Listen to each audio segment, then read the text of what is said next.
جب اللہ نے دنیا کے پہلے انسان کو بنایا، پہلے بشر کو بنایا، حضرت آدم علیہ السلام، تمہارے میرے باپ نسل انسانی کے باپ جناب حضرت آدم علیہ السلام، جب اللہ نے حضرت آدم کو پیدا کیا تو پروردگار نے فرشتوں سے مشورتاً کہا، اللہ نے فرمایا قرآن وضاحت دیتا ہے، قرآن بتاتا ہے، اللہ نے فرشتوں سے کہا وَإِذْ قَالَ رَبُّكَ لِلْمَلَائِكَةِ إِنِّي جَاعِلٌ فِي الْأَرْضِ خَلِيفَةً، اللہ نے فرمایا اے میرے فرشتوں میں زمین میں اپنا خلیفہ بنانے والا ہوں۔ اب ایک ایک لفظ کو سنتے چلے جانا، قرآن آپ کو سناتا جاؤں گا اور اس کو سمجھتے چلے جانا۔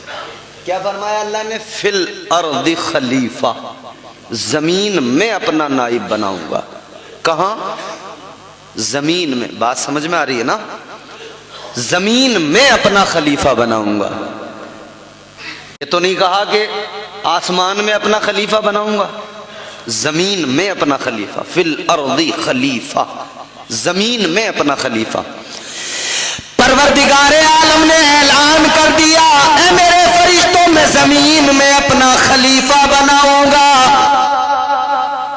تو پھر اللہ نے فرشتوں کو جب حکم دیا، جب آدمی بنا تو فرشتے کو بھیجا مٹی بھی زمین سے لاؤ، زمین کے لیے ہے تو زمین سے ہی مٹی لاؤ۔ فرشتہ آ گیا زمین پر، کون آیا؟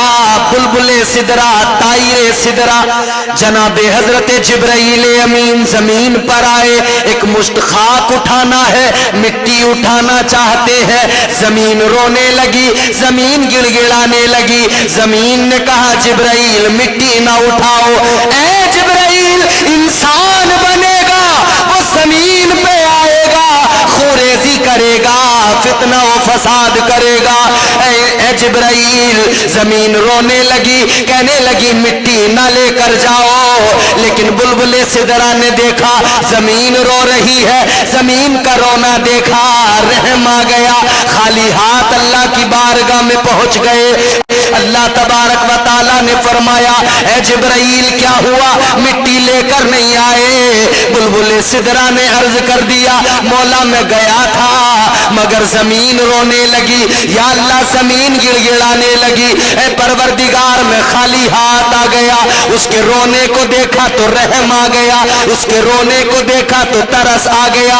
اللہ نے فرمایا ٹھیک ہے، دوسرے فرشتے کو حکم دیا اے اسرافیل تم جاؤ، تم مٹی لے کر آؤ۔ حضرت اسرافیل آئے، آپ زمین پر آئے، مٹی اٹھانا چاہتے ہیں، زمین پھر رونے لگی، زمین پھر رو کے کہنے لگی اے اللہ کے فرشتے مٹی نہ لے کر جا، انسان بنے گا، زمین پہ آئے گا، خوریزی کرے گا۔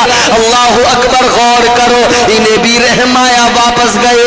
تیسرا فرشتہ آیا، جب اللہ نے ان کو بھیجا انہوں نے بھی مٹی اٹھانے کی کوشش کی، لیکن زمین روئی، رحم آ گیا، وہ بھی خالی ہاتھ چلے گئے۔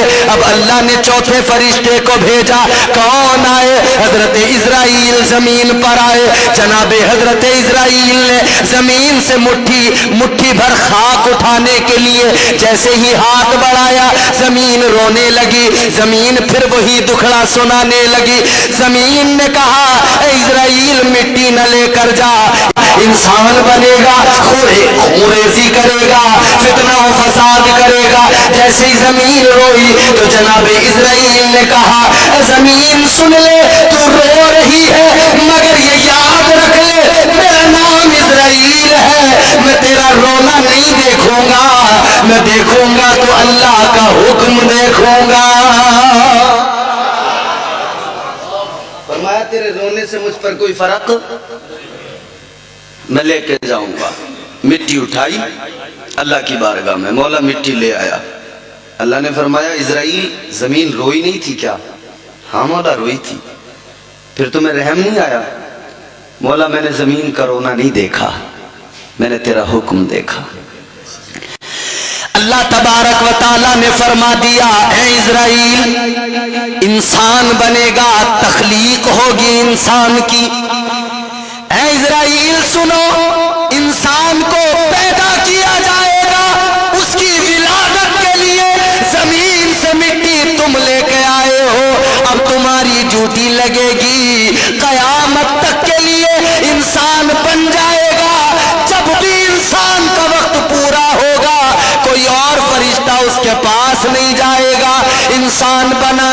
لیے مٹی تم لائے ہو، اور جب اس کا آخر ہوگا اسے واپس مٹی میں ملایا جائے گا، تب بھی تم ہی اسی کے پاس جاؤ گے اور تم ہی جا کر اس کی روح نکالو گے۔ تو اللہ نے حضرت اسرائیل کی ڈیوٹی لگائی کہ روح بھی تم قبض کرو گے۔ آپ کو بات میری سمجھ میں آ رہی ہے؟ مگر اللہ نے جب انسان کو بنایا تو رکھا کہاں؟ اللہ تعالیٰ نے یہ تو اعلان کر دیا تھا زمین کے لیے بنایا جا رہا ہے۔ اے اللہ، جب تو نے زمین کے لیے بنایا تھا تو بنایا بھی زمین پہ جاتا، کہیں اور کیوں بنایا گیا؟ اور زمین کے لیے بنایا تھا تو کہیں اور بنا کر فوراً زمین پہ بھیج دیا جاتا، زمین پر نہیں بھیجا۔ اللہ نے حضرت آدم کو بنایا، کہاں پہ بھیجا؟ اللہ نے سب سے پہلے جنت میں بھیج دیا۔ اعلان تو یہ تھا زمین کے لیے، مگر بنا کے بھیجا کہاں؟ جنت میں۔ حضرت آدم کو جنت میں بھیجا، انسان کو جنت میں پیدا نہیں کیا اللہ نے، جنت میں بھیجا، مگر عورت کو اللہ نے پیدا ہی جنت میں کیا۔